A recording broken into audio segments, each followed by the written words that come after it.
Hello and good evening, everyone. Welcome to another live session at the Reactor. My name is Rav, and I'm the program manager here at Microsoft Reactor London.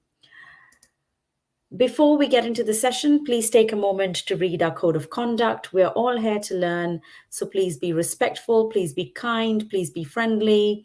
The chat will be open throughout, and we do encourage you all to participate. Today, we have a very exciting session with Jamie. He's going to be talking all about generative AI for .NET development. So with that, I'm now going to put Jamie up on the stage and let him take this away. Hi, Jamie. Hi, Rev. Oh my goodness, it's wonderful to be doing this today. It's fantastic to be here with you as well. Well, great. Very exciting. If you have any problems, just shout my name. I'll be in the background, but uh, good luck. Thank you very much. Hello, everyone. Hopefully, you can all hear me. I know that Rav can, and Rav's a wizard at this, a genius at this, so everything will be set up properly. So, what I wanted to talk to you about today is generative AI for .NET development. Now, there's a whole bunch of people who are in this space and they're doing loads of amazing things. So what I want to talk about is how do we get to a working app faster, right? But a little bit about me just before we start. I apologize for the dark to light transition there for folks who are a bit sensitive to big transitions. So I'm Jamie Taylor. That's my face. That's my company that I run. I'm not going to talk about them. I am an MVP. I can talk about that afterwards if folks want to stick around and ask me questions. And I actually produce and host the Modern .NET Show, which is all about .NET development. There's no JavaScript, there's no CSS, HTML. It's just .NET stuff. And you know, a couple of other strange things about me. I have a pro wrestling belt that was custom made for me by my brother. Don't know if you can see that in the background. Got a couple of different awards there as well. But yes, enough about me. Let's talk about what we're actually here to talk about. So in this session, I want to be able to explore loads of different ways of developing .NET Enterprise applications. Now, what does that mean? That means the big applications for enterprises that are perhaps scalable, may or may not use microservices, that kind of thing. Not things where it's like I want to generate a report once a week, because that's usually, in my opinion and in my experience, it's usually best to leave those smaller tasks that don't have to be automated to be manual. They're pretty cool. But I'm also going to demonstrate a couple of novel approaches to developing different functions and features and sprinkle in a little bit of that AI magic, right? We're all great people here and we all love using AI, so why not, right? And what we're actually going to do in the short time that we have today is I'm going to generate an entire enterprise app in just a few minutes. I do have written down here, we're going to deploy it if we have time, and if I have the ability to, I'll deploy it. I haven't, when I've ran through this previously, I've gotten to the deployment bit and realized I'm 1 minute over. So we may be able to get to that. Hopefully we can. So wish me luck. So before we can talk about anything like that, we need to talk about the fact that software development, actually developing working software that solves business problems, is actually not the easiest thing in the world to do. It's actually quite tough. And for a bunch of reasons, most of which are on screen now, you know, coding styles and architectures and caching and all this kind. These are the things that we kind of have to know if we want to build apps in our modern systems, right? We need to be able to write CI/CD pipelines. We need to be able to split apps, perhaps split apps into microservices. Maybe we're keeping them in monoliths. Who knows? We need to be able to do testing, even though we have testers as well. We need to work with those testers to actually produce those tests. We need to have deep knowledge of different libraries that we're using. We need to know the best practices for design patterns and things like that, right? There's a whole bunch of things that we need to know. And if you actually look at any senior .NET developer job ad, I know that there's some stuff going on in the job market at the minute. I'm not going to talk about that. But if you look at any of those, they have a laundry list of things like this and things like at least 5 years of experience. And we're talking about how maybe a few of them in the next coming years might have prompt engineering on there as well, which I can go into in a little bit more detail in a minute. So we have all of these things that we need to be able to do, including AI, in order to be effectively picked for employment by some of our employers. But what about if instead of having to use all of this knowledge to build the plumbing and the architecture for our app, what if we could skip over that step and get to what has commonly been commonly labeled, sorry, as crunchy business logic. Now, the crunchy business logic is the bit that the businesses are really interested in. They don't really care how they don't care realistically, they don't care what the UI looks like, but they care that when they push the button, the report comes out the other end, right? And that's the important bit that we need to build. That's the business problem that we need to solve. So there's loads of different ways to do this. I'm going to talk about two separate different ways and kind of intermingle one with another. Firstly, we can go with low code, no code, right? If we don't build the code, if we don't write code, then we can't write bugs, right? That's the idea. And it gives our colleagues who are less proficient with code, such as people in finance or people in, HR, things like that, gives them the chance to build the apps and services that they want to be able to use. That's great because you can use things like the Power BI platform and things like that to actually just drag a few boxes together, draw a few lines, enter a few bits of this is how I want it to work, this is how I want this to work, how I want that to work, and you've got something, which is great. Problem is, us software engineers, we like, excuse me, I just bashed the microphone, sorry about that. Us software engineers, we like to have things in source control.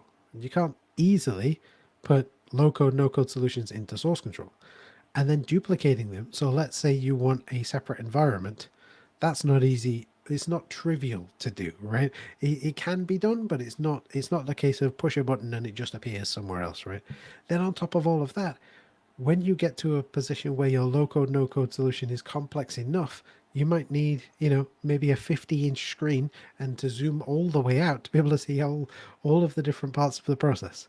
So that's great for our colleagues who don't write code as easily as we do, but for the business logic things, for the enterprisey things, not so great sometimes. And so we as .NET developers, we tend to sometimes prefer to do code-based development rather than no code, low code, and that's not meant to be throwing shade on anyone who does low code, no code. It's just that for a lot of things, like you can't build a video game in low code, no code, right? It can't be done because it's too complex. Okay, so plus, if I was to talk about low code, no code, this talk would be pretty boring. So we're going to move on. We'll talk about some of the benefits and drawbacks, like I said earlier, of using no code, low code. You can see them all on screen. I tend to not want to just read slides out because I'm like, if I was going to do that, you may as well read them yourself. But for the folks who are maybe joining us with perhaps accessibility issues, maybe you can't read them, I'm going to go through a few of them, right? So it is very easy to build a low code, no code system that has inherent security risks. Maybe there are passwords hard coded, right? You can't get advanced validation, right? So maybe you need to validate against the regex. It's not so easy to do. It is possible, but it's not so easy to do. When you get to that point where your business logic becomes incredibly complex, it becomes harder to manage. And of course, the big one is no source control. If we don't have source control, where does this exist, right? It exists in perhaps Jeff's Azure estate, or maybe it exists in Sarah's Azure estate. Maybe they forget the password and now we can't get back to it anymore because, they're not developers. Maybe someone from HR has set this up. And there's nothing wrong with that. It's just it gets difficult to manage from an engineering perspective. And the big one for me is no peer reviews. So I've written a whole bunch of open source projects, and I actually encourage people from the community to come forward because I work in branches, and when I do a pull request to pull my code into the main branch, I actually ask in the community, can someone check this over for me? Is there something I've missed? So even when I'm in open source and I don't have peers, because maybe it's a project that I work on by myself, I still ask for peer reviews. And, oh, and testing as well, right? How do we test the whole thing? Well, we have to run it in production, right? And how do we deploy it to a new environment? It's not so easy. So I'm not going to talk about no code, low code very much longer because I think you kind of get the point. So how about writing code from scratch? So we've got two ways to do this. We can either outsource it to a company or a team of companies who will do the work for us, or we could do in-house development. Now, in-house development is a slightly bigger topic. We'll come back to that in a moment, in about 2 slides time. But let's talk about outsourcing, because sometimes you don't have the in-house skill set, and there maybe isn't enough time to train people up to get that skill set, or to hire people to get that skill set. So you look at outsourcing. Now, this is I've taken this example and pushed it to, dialed it up to 11. I've pushed it to the extreme, right? Maybe we have an app that we have to separate into 4 technology stacks, A, B, C, and D. And maybe we can't find one outsourcing company that handles everything in technology stack A, so we need to get in touch with lots of different companies even. The problem with this, of course, is that then each of those 4 companies are operating at their own time scale, and maybe they don't and necessarily operate to your time scale. Maybe they're in a different time zone. Maybe they're in the same time zone, but they also have other projects they need to be working on. And then if I'm say the project manager at our company, let's call it Contoso or whatever, right? I'm working from one company, and I'm trying to manage these outsourced companies. Maybe my description of what we want to build isn't 100% clear, and they go in a different direction, and everything gets a little out of hand. Of course, outsourcing can be quite reasonably priced, but then when the project ends, you have no more support, right? So, you say technology company C builds us a back end in .NET, but they build it in .NET 6, and then in 2 years' time, .NET 6 is no longer supported. We need to upgrade, but we don't know what that means. So we have to get in touch with company C. They say we don't have time, so we get in touch with a whole bunch of other companies. We find out maybe they weren't so clear about everything that's in source control. We don't have access to all the source. It all gets a bit difficult to manage. Now, of course, these examples I'm pushing all the way to the extreme. The majority of outsourcing is usually really, really simple. You usually don't have those problems, but these are problems that can be unforeseen that come up. So, yeah, we have to really think about whether this is possible, right? And sometimes it is, and sometimes it can be great. But then what about if you go in-house? So if you go in-house, you then have to build up an entire team of people. Maybe you don't have the team of people at the beginning of the project. And so you start looking at, well, who's available? Can we hire someone? Can we train someone up? Can we cross-skill someone, move someone from, say, testing into development, or someone from development into testing? Do we need to worry about DevSecOps? Yes, we do. DevSecOps is very important. That's development, security, and operations. That's pushing security all the way to the left. Some companies don't think about that until it's about to be published. Some companies do. Do we need to hire scrum masters? Are we using the latest technologies? Are we using the best practices? How do we know? So most of the time, you've got an in-house team, and you can just throw the code at them, throw the project at them, and they'll just get on with it. But then the problem with this is that it can also be expensive, right? You've hired all these developers, you've hired all these testers, and we want them to get as we want them to get up to speed as quickly as possible, right? And the best way to do that is to then throw them at the deep end, give them all the training, and then hope that they're still there in a week's time. Because sometimes if you desperately need people, the project can get a little bit hairy. So why don't we take the best of those two and combine it into something like this? So AI powered coding. Now, I'm not saying hand the keys to the castle over to the computer and have the computer do everything for you, because my understanding of the AI market at the minute is we can't do that yet. And even if we can, do we want to? Because like they're built the AI LLMs, the large language models, are built using open source stuff that's out there in the world. So we have to be a little bit careful. So, like I said, the other option that we can use is things like Copilot to help us by providing snippets of codes, or suggesting lines, or suggesting features that we can add, and helping us along the way. Problem is, we need to know where to go to add that code, right? And that can be It's a little bit hit and miss sometimes. I'm not saying specifically with Copilot, but all LLMs, they all come with these little warnings now that says, please check what has been generated to make sure that it is correct and fitting for your situation. I asked ChatGPT a question earlier on today. I'm not going to tell you what it was, but it was something to do with a certain library, and I said, "Can I do this with this library?" ChatGPT came back with yes, and here's the code. Turns out that function doesn't exist. What it had done is it had extrapolated. This is ChatGPT, not Copilot. It had extrapolated that what if this function existed? What would it look like? That wasn't what I was asking. I was asking, does it exist and how do I use it? So you have to be very careful with these snippets and these suggestions. So those are some of the drawbacks, but obviously they can get you up to speed very, very quickly. If I can just put like a comment in a C# file and say, to remind myself, write, a validation rule for this thing, and then I hit tab and it's there. That's fantastic. Or I can actually have a chat. We'll see later. I can have a chat with with Copilot and say, hey, can you help me by suggesting a few things with this? But the problem, of course, is that because it doesn't know, it may not know, sorry, the greater project that you're working on, it just maybe knows the files you have open. It may make some inferences and introduce perhaps some errors or vulnerabilities through what it suggests. So it's still down to us to actually come up with to take its suggestions and make those work. So some people expect that AI will create a full solution for them. That's not the case. But we can get somewhere in between that. And obviously there's a fear of jobs being lost to AI, but that's not the case. It is a fantastic learning tool. I liken it to the calculator, right? In the 60s and 70s, when the first pocket calculators were sort of put onto the market, there was this huge fear. And actually, I listened to a podcast episode today where they talked about how there was this fear that people will no longer ever have to learn to do mathematics.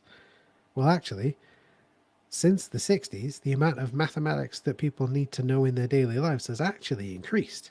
And that calculator has become a tool to help us get there, much in the same way that Google and Bing are tools to help us find knowledge, right? They don't have the answers. They may not have the answers, but they can show us how to get to the answer. Then we can draw our own inferences from there. So what should we do? Should we do low code, no code? Should we write it from scratch? Should we use generative AI tools? Should we use the best of all three?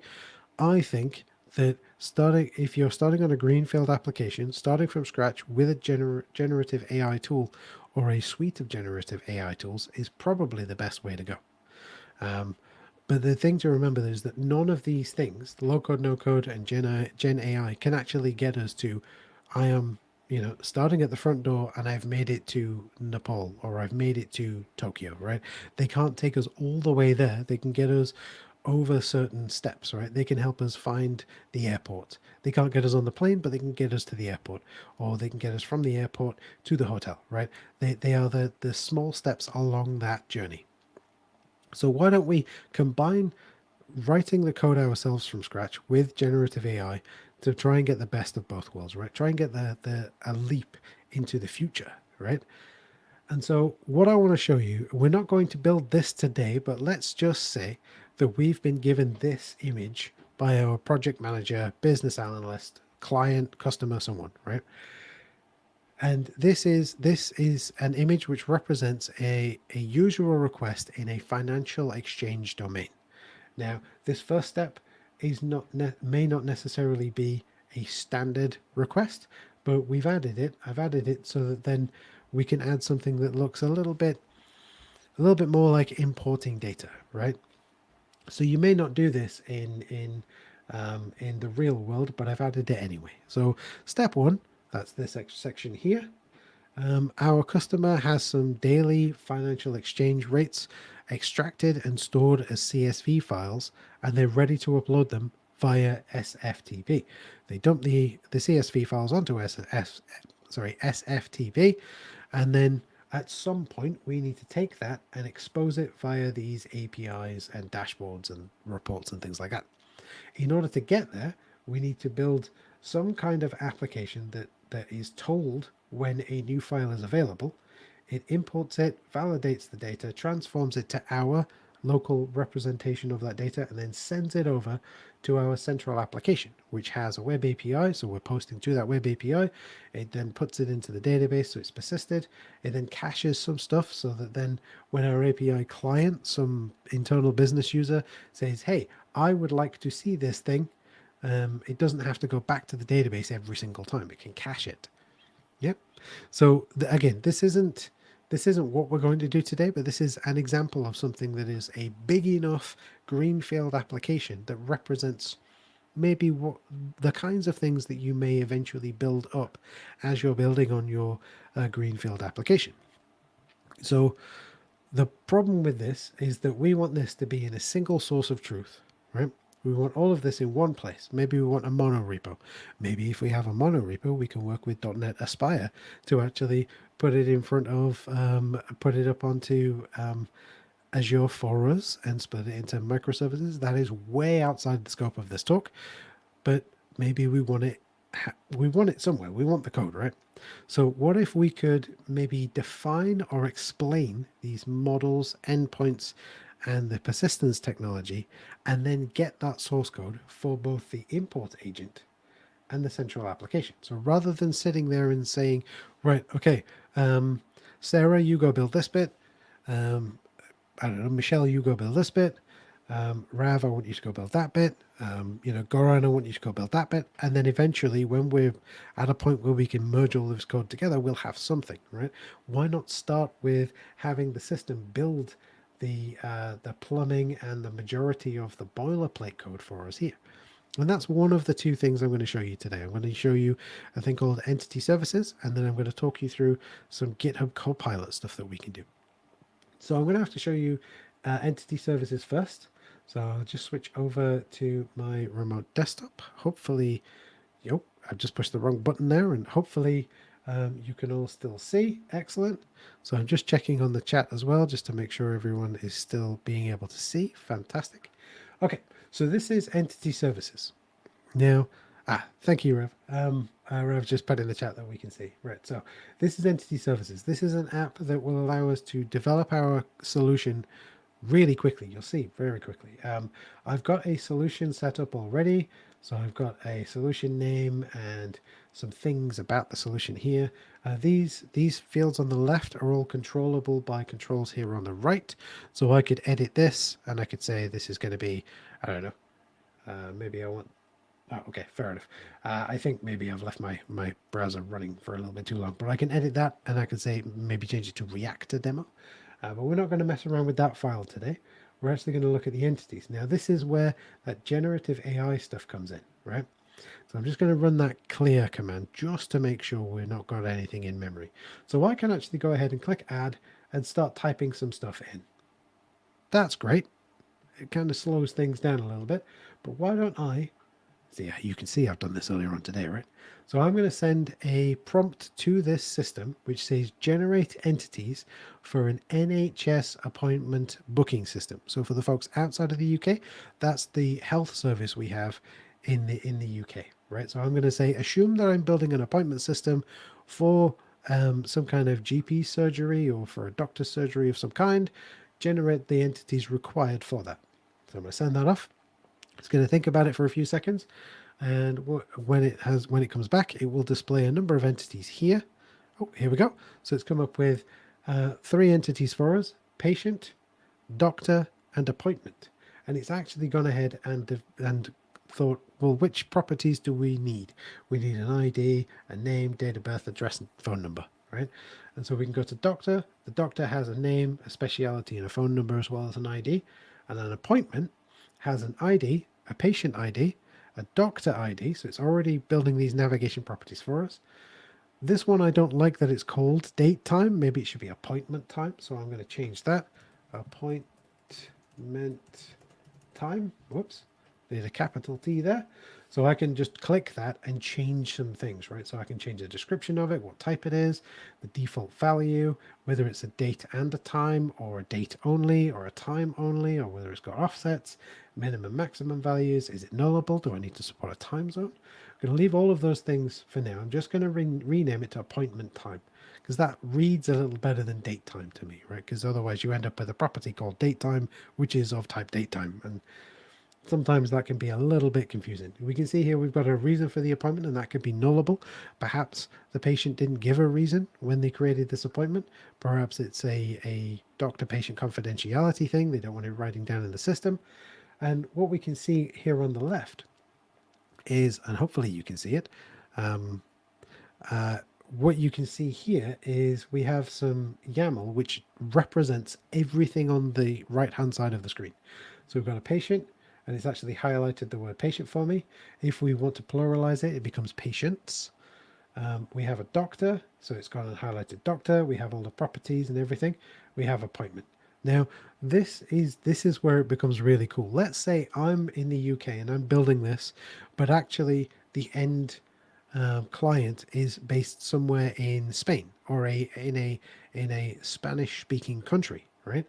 Now, the idea behind domain driven development is to use the language of the domain. Now, patient may not be the best word for a Spanish speaking country. So what about if I could rename entities to Spanish, right?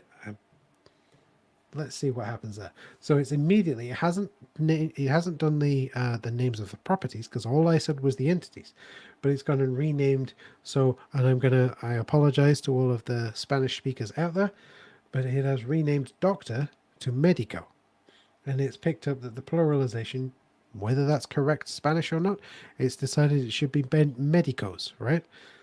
But let's say I've done that, I don't like it, right? I'm going to go undo twice. I'm going to apply. We go back to patient doctor appointment, right? So that's a pretty cool thing we can do. But I want to do something a little bit more interesting than that. So I'm going to say generate entities, entities for an e-commerce, site which specializes in, no, we won't say that, which sells books. So what I've written into the prompt there is generate entities. Well, let's say we'll generate 5 entities for an e-commerce site which sells books. Essentially Amazon. Hey, entity services, make me an Amazon, is essentially what I'm saying. And it needs to have a think about it. It needs to figure out what all of these words mean. It then needs to figure out how does that map to entities in a system. And we'll see what happens. Cool. So it's generated me a book with a title, author, publisher, and price. A category. So that will be for the book, perhaps. Do we scroll down here? Maybe it's not related. An author. So a book has an author, a publisher, and a review. Cool. So what about add an entity for tracking orders and add entities? Just get rid of the add entities for tracking orders and customers. So this is then going to add some more entities for us. This is going to make our job a little bit better. So cool. Now we've got an order which has a customer ID and a customer which has a whole bunch of stuff. Now this time it didn't add those navigation properties for us because I was a little bit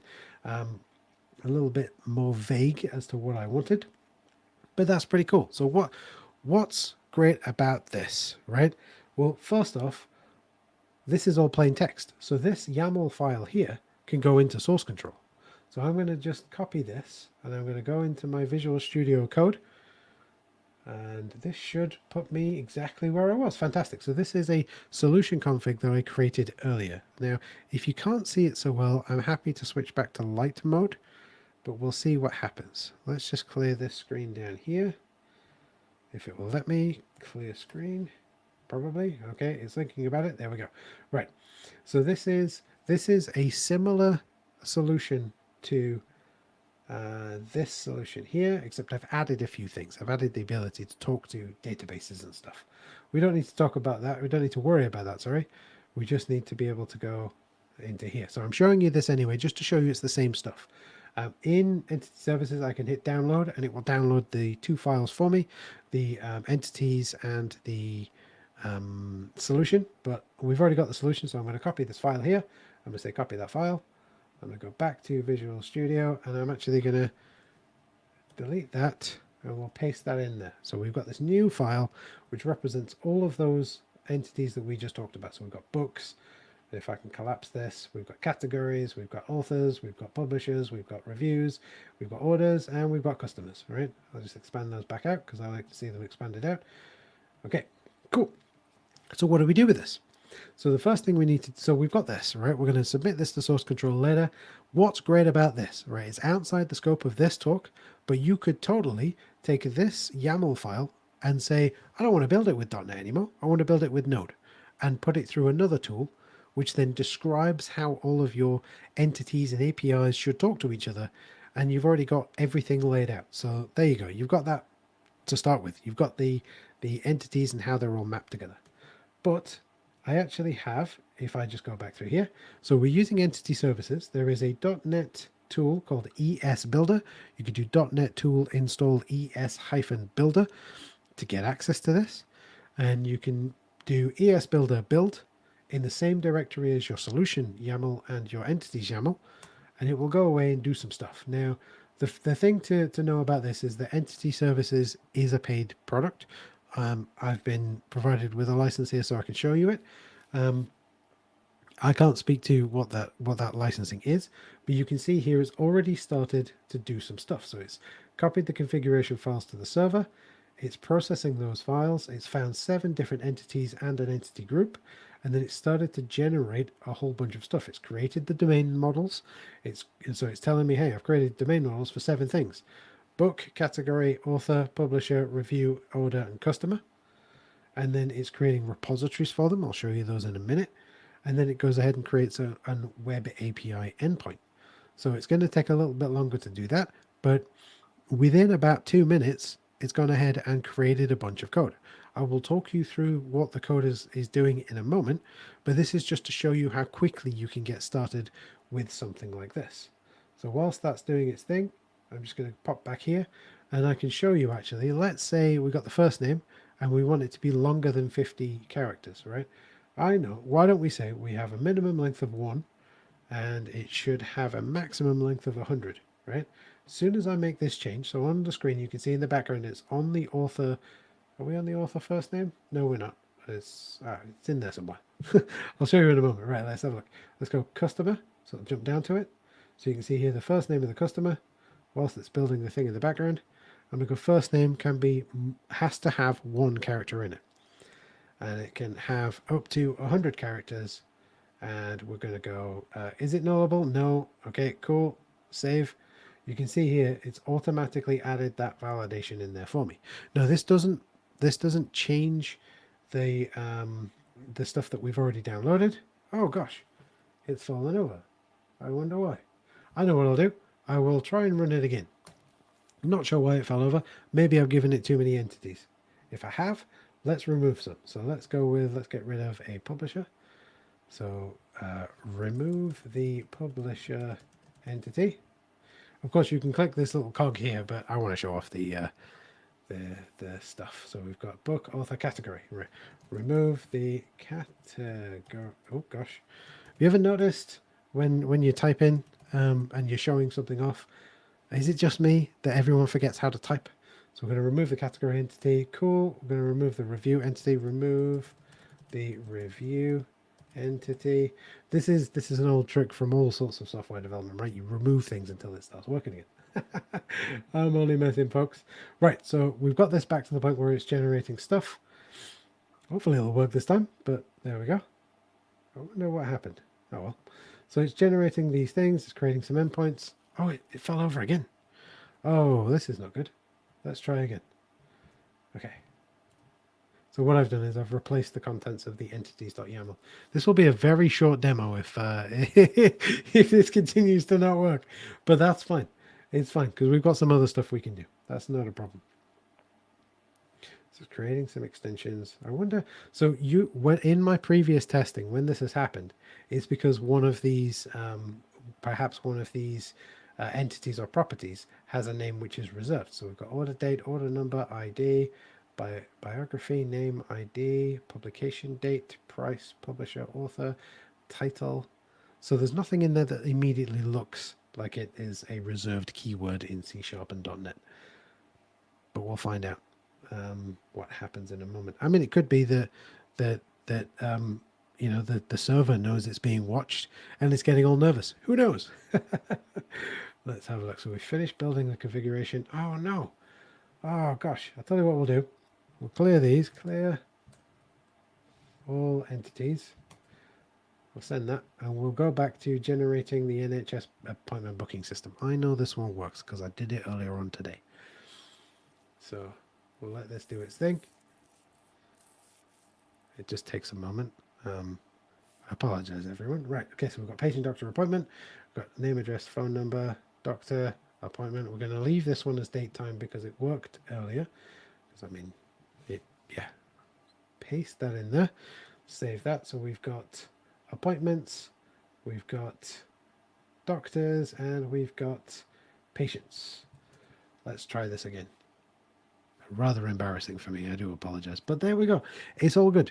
In the time it's going to take to do this, let's talk about the podcast that I run. I run the Modern .NET Show, which is a podcast specifically about .NET. If you're interested in this kind of stuff, then definitely consider subscribing there. .NETcore.show. Just put that. Don't do it now, but put that in your browser.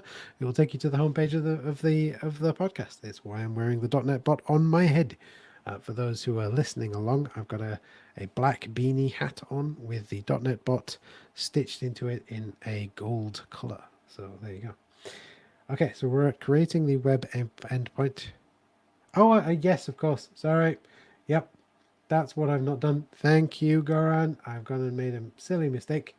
Thank you, Goran. Right, so there is a thing here I've got. So I need to, in here, I need to take this and call it patient. Oh, patient. And then this one needs to be patient as well. Oh, what a wally. It's easily done. Right, so what's happened here is there's an agent here, which we will use later if we get time to it, to import from a CSV file a bunch of entities. So what are we gonna import? Patient. What did I have listed there previously? Event. I had a previous run of this where I'd created a system for managing meetup style events. So thank you, Goran, for that. Very helpful chap there in the chat. So because the event type didn't exist, or rather because it does, but it's a .NET type, because the event type didn't exist in the entities list, it fell over. So that's entirely my fault. But this is showing you that this is a live demo, right? I'm actually doing this. This isn't just me playing a recording or whatever. Oh gosh. I'm always happy to be wrong with things like this. This is live, folks, and sometimes live things don't go so well. So we got here before. We're at, oh, we've created the agent. Here we go. And what's going to happen is it will do all of this. It's doing this on the server. It generates a solution for us. It took 65 seconds, and then it downloads it and dumps it here. Now it's called Axel on demo because that's the name of the solution that we've got written there. I'll expand this out in a moment, but that's the first bit of the demo done. So let's go back to here, right? So that's me showing you the configuration. So that, let's go have a look at the source code, right? Oh goodness, it's really thrown me that. What I did earlier is I did have a little problem with this because I'm going to use GitHub Copilot. So what I'm going to do is I'm going to say, give me a new window. This is likely just me. I'm going to open, and I'm going to go to where my source files are. I'm going to go C. I'm going to demo, config, demo, and we're going to open that. That way we can focus specifically on that, right? We're done with the YAML files for now. So what has this actually generated for me? Well, first off, it's generated a git ignore, which is fantastic. It's already got all of the things that we would usually see in a git ignore file for Visual Studio and for .NET, which means that if we did put this into source control, it will automatically not include files that shouldn't be in source control. But what's great about this, because you could, you might be saying to me, hey, Jimmy, you could do this in Copilot, in ChatGPT or whatever. But Copilot and ChatGPT, as great as they are, won't do all of this. So let's just zoom in real quick. When the zoom tool starts, if it starts, there we go. So we've got the zoom tool, and I'm just going to move the mouse pointer over here, and you can see it's created a whole bunch of files for us. It's created some pipelines, it's created some bicep. So all of these things, it's gone ahead and created for us so that we don't have to later on. So it's created infrastructure and pipelines for us. So that's makes it easier, because then maybe this is perfect. Maybe it needs to change. Maybe it needs your CI/CD expert to take a look. But if we have a look here, we've already got some environments, and these stages are for each of the environments. Build me a new thing. So if it's decided we need QA, I just go like that, and then later on when I publish it, it's already got the QA environment for me. I don't have to do anything else. So I'm going to close away from that. There's some bicep stuff here. I'm not 100% brilliant with bicep, I have to admit. So I'm happy with what it's generated, right? Because bicep isn't one of those things that I've looked into a lot. I've used it in the past, but as we all know, we kind of use what we know and what we don't know, right? So I would be happy Googling to find out the answer to this, or indeed asking ChatGPT. Now, I could say, hey, ChatGPT, explain this to me, but we're not going to do that just yet, because what I want to do is I want to show you some of the code that it's developed for us. Let me just hit this button here and it will actually thingy. So what we have is we have a web API which uses a repository, and I'll talk through it in a visual slide in a moment, but we've actually got a read repository and a write repository. So why is that? Well, we're using CQRS, right, in this particular instance. CQRS can be really good, and sometimes it's not so great for other projects, but for this one, it works out fantastic, because what we can do is we can say, hey, doctor, right, so we've now got a validator. I'm just going to collapse this a little bit so we can see all the code. And it has a validate method. Cool. So we have some rules. We've got a name, a speciality, and a phone number. So what I can do, right, I'm going to show you the second AI tool that we can use. So I've got, I don't want C# for DevKit just yet. So you can already see GitHub Copilot is trying to suggest some things. It's saying a last name needs to have a maximum length. But what I'm going to do is I'm going to go add a validation rule to name, for the name property such that it cannot be null or empty. So it's even suggested the suggestion.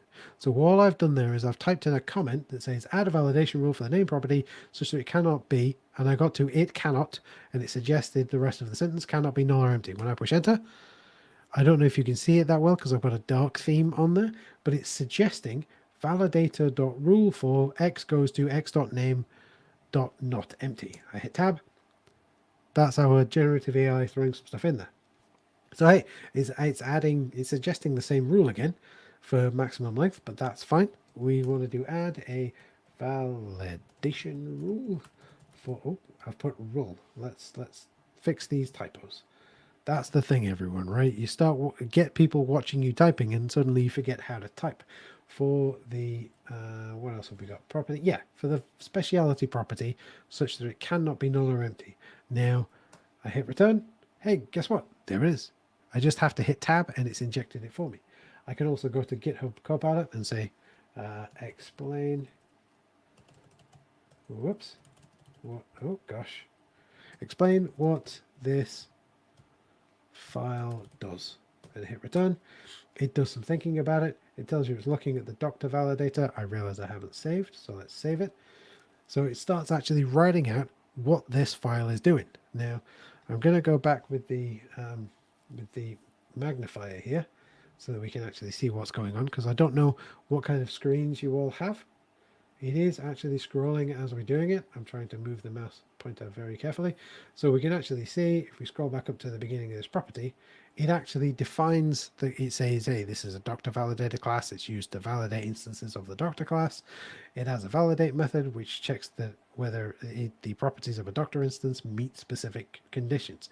And then it writes out what it's doing. Now, what's great about this? Now, let's say I'm a junior developer, or let's say I've never had this kind of, I've never written code that looks like this. I've never used this validator pattern. Well, I can actually come into here and I can say, hey, GitHub Copilot, explain this to me. And it's saying that the name property of the Docker instance must not be null and its length should not exceed 100 characters. Well, guess what? That's those first two rules. Maximum length 100, not empty. Speciality must not be null or empty. And you'll notice when I started this explanation going, I hadn't saved the file. So it's not reading the file as it is represented on disk. It's reading the latest version of the file as shown in Visual Studio Code. So how cool is that, right? I think that's pretty good, right? I would have expected to have to actually save the file to disk to actually get it running. But what use is this if it doesn't run, right? So let's get this running. So let's go over there. We're going to go cd source. And then quick tip for Windows users, I want to go into the Axelon demo web API directory. So I've put cd./source/star/web. Now what that will do is when I hit tab, the Windows terminal that in this instance PowerShell will look for something that ends in web and suggest it for me. So that's the Axelon demo web API. Then if I do .NET build, I will do a build. That's going to do some building for us just to prove that it works. And we've got doctors, patients, and appointments. Those are our repository entities.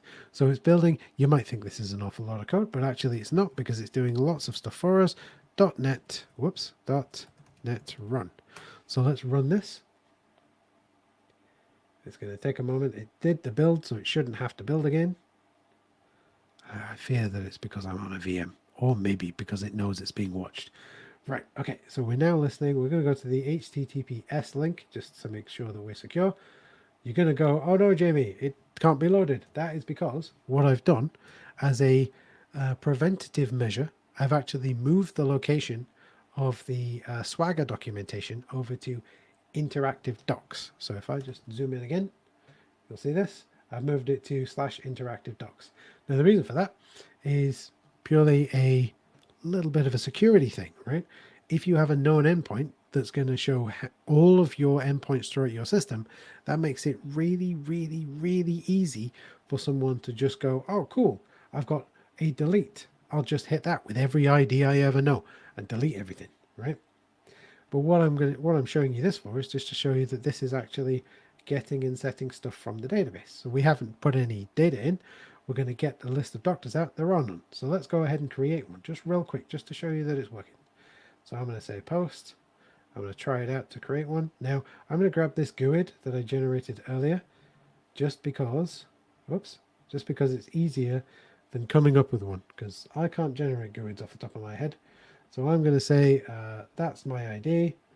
I'm going to say this is Dr. Joe, Dr. Jones even, Dr. Henry Jones. There we go. Henry Indiana Jones. Henry Jones. Where is Dr. Jones? Dr. Jones' specialty is they are a GP for some reason. 1, 2, 3, 1, 2, 3, 1, 2, 3. Cool. And we're going to leave this original revision behind as it is. I'm going to go. And, oh gosh. Right. Yes. So I think what I've not done here, apologies everyone, I'm going to go doctor, I need a capital D, doctor, patient, appointment. So I had, what I'm doing is I'm writing, let's just do that. So I'm writing to a MongoDB instance, but I haven't told MongoDB what I'm going to write to. Is that done? It's doing its thing. So what's going to happen is that's then going to alter the connection string so then we can connect to it and store things in there. I'm also very aware that we're running short on time, so I'm just going to try and keep this going. Okay, so it's creating those collections. Where are we? So it's creating those collections. Can I scroll that down a little bit? There we go. It takes a moment. just because it's all the way over in Azure land, right? But what this is actually going to do, it's talking to Cosmos DB, it's creating a bunch of collections for us, and then it's going to update, whoops, it's going to update this connection string for us. So let's close this, shut this down, clear that screen, let this do its thing. Connection string was saved in this connection string. Fantastic. So let's do another .NET run. So then this should cause it to update that connection string. It would have likely updated the connection string whilst it was running and forced it to reboot, but I like to just stop and start, whoops, stop and start, just to make sure that we're actually back to where we need to be. Just as a sort of belt and braces check. So we'll try this out really quickly, just to make sure that we can create one of these. There, and we'll go Dr. Henry Jones, aka, whoops, aka Indiana Jones. We're going to say his speciality is history of some kind. And 1, 2, 3. There we go. Let's see. Entity services. Apologies. Okay, so we can see that we've generated that. We've got that back. So I can actually say, let's go get me all the doctors. And I can try it out and I can execute it. That's getting me that doctor entity. There we go. And then I can actually say, hey, get me this entity from the database. Cool. This is your standard sort of Swagger stuff, right? So if you've seen Swagger / OpenAPI in the past, then you've seen this kind of thing. So I'm actually going to go, okay, so my delete didn't work because I broke it. That's totally fine. Cool. And that is essentially, if we go back here, we essentially created a huge amount of code in a very short amount of time. In the, we're like 55 minutes, something like that. In that short amount of time, we've created a web API service, we've created data entities, we've created a write repository and a read repository, allowing us to separate into read and writes so that then we don't have to worry about anything like that. And we've actually added some validation, some history. We've added the history API. I didn't get a chance to show you that. We've made the code secure, and we've left ourselves able to add custom code using our own code tools or with GitHub Copilot. And we've also built, I didn't get a huge amount of time to show you, but we also built the infrastructure all the way around it. We saw the documentation generator through the use of Swagger / Open API. We've got versioning. It generated some client code for us. We didn't get to see the monitoring and logging, but it is there. And we can actually see that we have the configuration for, whoops, yeah, that's where we want to go. We want to go back here, and we've actually got the configuration for setting up our pipelines and infrastructure right here. So all of that was generated for us in the 5-10 minutes that it took to do those tasks. So in that short amount of time, we're at 52 minutes past the hour. In 52 minutes, I've both explained what we're going to do and did it, which I think is pretty impressive. I think you'd be hard pressed to be able to generate this much code by hand in 52 minutes. I'm not saying it can't be done. I'm just saying you'd be hard pressed to do it. So that's, we've built all of this in the 52 minutes. This is then actually ready to be committed to source control and pushed to Azure pipelines, and it will just build and you'll get your app out the other end. Now, I know we're running short on time, so I can't really show you that bit, but there are some folks in the chat from Entity Services who will be able to talk you through that and how that all works. And again, we didn't get to talk about the agent, but this is the agent for bringing in that data. So if I go back a few slides, if I go back to here, we also built the import agent. I didn't get a chance to show you that, but we can actually throw a CSV file at this entire pipeline, and it will go through all of this to actually map and transfer and store in local storage what we need. But along with all of the code to do that, we also generated all of this infrastructure around the logging and the monitoring and the configuration, so that all of that, I'm wary of using the term busy work, but all of that busy work is then no longer a hard requirement. It doesn't mean that you spend a couple of days wiring it all up. You can actually just push a button and do it. And of course, I ran the app to show you that we have that Open API or that Swagger endpoint that we can poke at and actually check that the app is working. And that allows us to then build our clients from there. So I don't know if you've tried it before, but if you have an open API specification, you can actually generate a client from that, right? There are tools to let you do that. You can say, hey, build me a React app which talks to this API, which is really cool. Another piece of generative technology, right? It's maybe not AI stuff, but it is generative technology. So, just to wrap up really quickly, I've shown you that we can automatically generate code either by entity services or by GitHub Copilot, and that it helps to standardize the code across the entire organization. You build reusable, lower maintenance cost code. It's always up to date. It reduces that time to market because that's the important thing, right? In the time that I am taking to build my application, maybe it's taking me a week, maybe it's taking me 2 weeks, maybe it's taking me 3 weeks. Someone else has built it faster, right? And it's that first person to market that gets the majority of the sales. So, for the salespeople in your organization who care about being able to sell this service that you're building, you want to be first to market. And it also provides these predictable outcomes because you want to make sure that your data centric project always produces the same predictable outcome. It needs to always be idempotent. It needs to always be being able to pull things in and react the exact same way. No matter what data I give it, no matter how many times I give it, it always gives me that same response.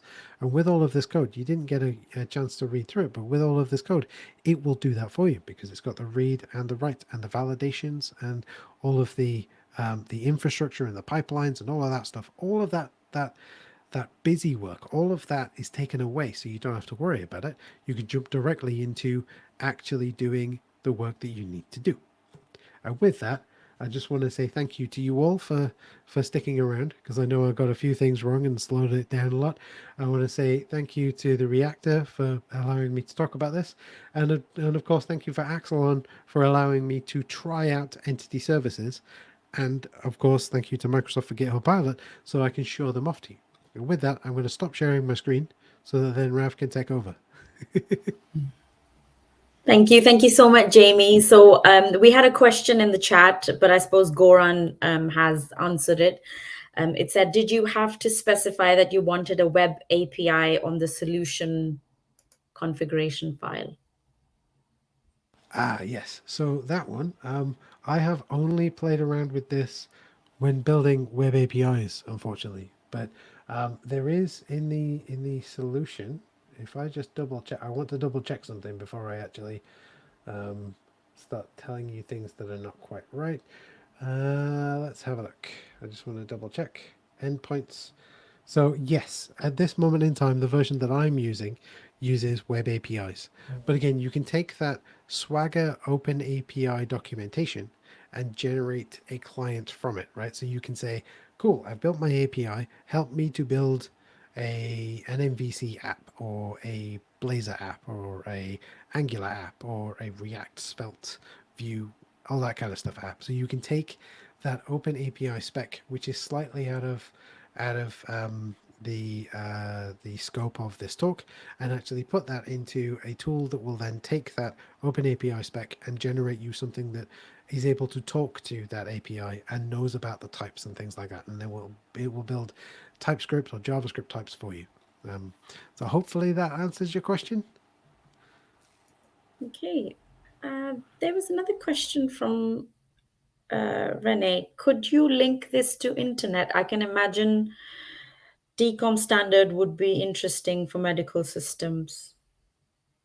So I feel like that's more of a question for Goran. He's on the team at Axelon/Entity Services. You see, I asked him to pop along to be able to answer some of these more domain-specific questions. So I feel like I have to field that one to Goran, unfortunately. Okay, well, that was all the questions, but I just wanted to say thank you very much, Jamie, for your time and for running this session. And we hope to see you back again in the new year. Thank you very much. I've really enjoyed being here. Thank you. Thank you. Bye, everyone.